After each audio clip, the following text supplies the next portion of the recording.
Como identificar um espelho falso? Analisando o local. Observe a instalação do espelho. Veja se ele está pendurado na parede ou embutido. Se estiver pendurado, confira a parede atrás dele. Se o espelho for embutido, há uma boa chance dele ser falso, pois esses modelos precisam ser instalados diretamente na parede para que seja possível ver através deles. Um espelho falso é um pedaço de vidro coberto com uma substância espelhada. Um dos lados possui um reflexo enquanto o outro se parece com uma janela escura. Se for possível ver a parede atrás do espelho, é muito provável que ele seja comum. Confira a iluminação. Olhe ao redor e determine se as luzes estão mais claras do que o normal. Se elas estiverem, o espelho pode ser falso. Se as luzes estiverem normais e não for possível ver através do espelho, ele provavelmente é comum. Para um espelho falso funcionar, a luz do lado espelhado precisa ser 10 vezes mais clara do que a luz do lado de observação.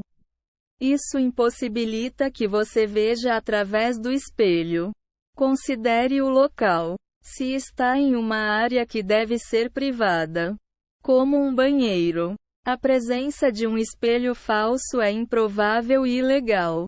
Por outro lado, esses espelhos normalmente são utilizados pelas autoridades em salas de interrogatório.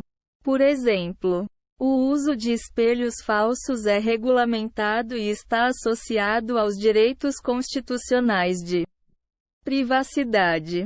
Existem leis que previnem o uso desses espelhos em banheiros, vestiários, chuveiros, provadores e quartos de hotel.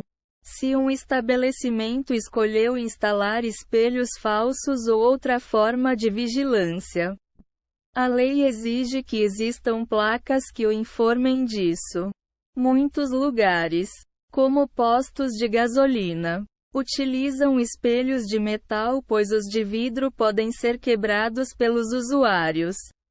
Se o espelho for de metal, ele não pode ser falso. Examinando o espelho, tente olhar através do vidro. Coloque o rosto e as mãos contra o espelho para bloquear o máximo possível de luz. Ao fazer isso, a luz na sala de observação será mais clara do que a do seu lado do espelho, possibilitando que veja além do vidro.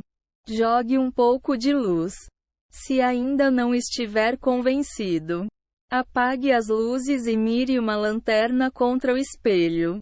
Se ele for falso, a sala do outro lado será iluminada e você poderá vê-la.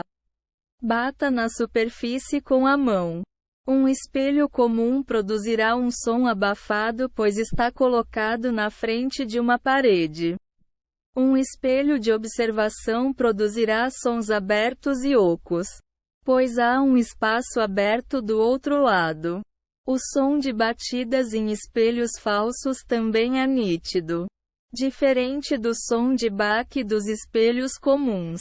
Faça o teste da unha para determinar se um espelho é de primeira ou segunda superfície. Coloque a unha contra o espelho e veja se é possível tocar seu reflexo.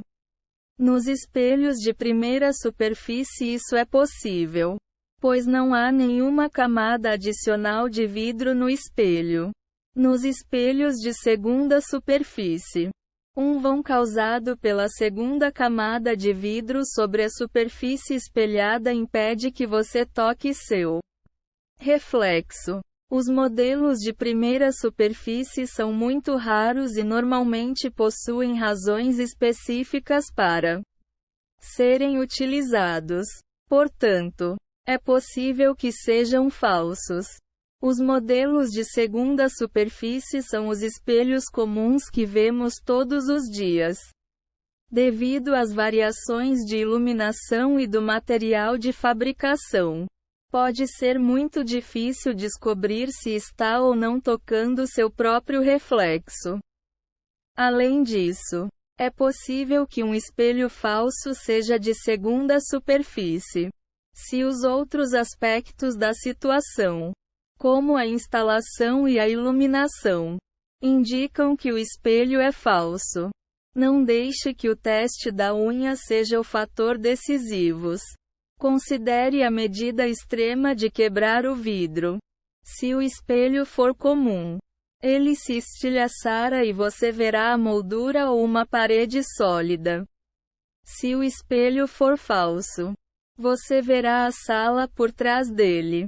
Considere essa opção apenas quando se sentir ameaçado ou em perigo. Isso causará danos e criará um ambiente perigoso.